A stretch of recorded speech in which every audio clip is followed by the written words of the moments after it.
Behind me is the Haven Night Shelter in Napier Street in Greenpoint. It's one of the only first phase shelters in the Cape Town CBD and is often very, very full. The first thing that happens when someone comes in is they receive this registration form. After completing the registration form, it gets passed on to the manager. The manager then, provided that we do have bed space, he then approves the application. The person then signs the rules and the programs for the day, and then the manager passes the application on to the social worker where the initial assessment happens. Kevin, maybe you can explain to us what are some of the reasons someone isn't eligible to come to the shelter? Well, there could be various reasons. It could be that the person is coming here for cheap accommodation, for example. So the purpose of the screening process at this stage is to find out if the client is homeless. We have two criteria for taking in a client.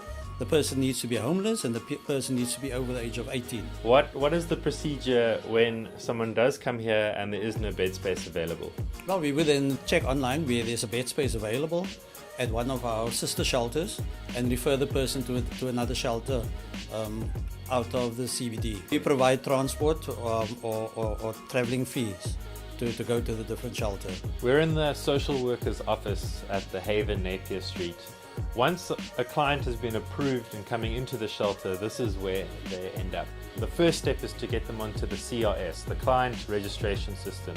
This is a cloud-based service. Their details will be taken and uploaded onto the system, and they'll be registered for the future. For any other shelters that take in this client, they'll be able to see that they've been registered onto the system. The second step in the process is to do an in-depth assessment form with the client.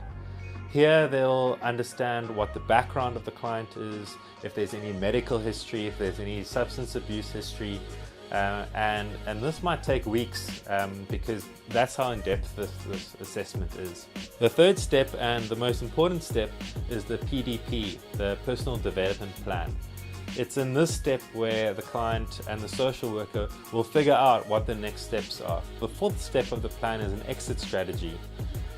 This works hand in hand with the PDP in trying to get the client to the next step in life, whether that's family reintegration or to be in an independent living situation. Maybe they move into their own house or a room somewhere, or maybe they move into a second phase shelter. Behind me is the Napier Street shelter programs. These are all the programs that are available to the clients of the Haven. Once someone is accepted into the Haven, not only does that person get social work services, they get an array of different services, and Kevin's going to explain to us what all those are.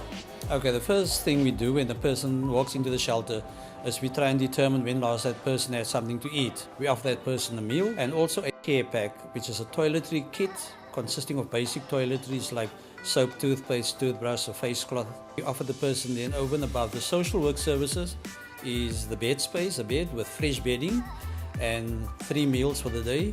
And for people who are homeless, people who are employed, also get a lunch pack. We offer them fresh clothing if we have available as well. There's a big misconception both out on the street and from the public's perspective on shelter fees. When it comes to shelter fees, we have three levels of rates for shelter fees. People who are unemployed pay 12 Rand per day for shelter fees. Now you're going to ask if the person's unemployed, where they're going to get the 12 Rand from.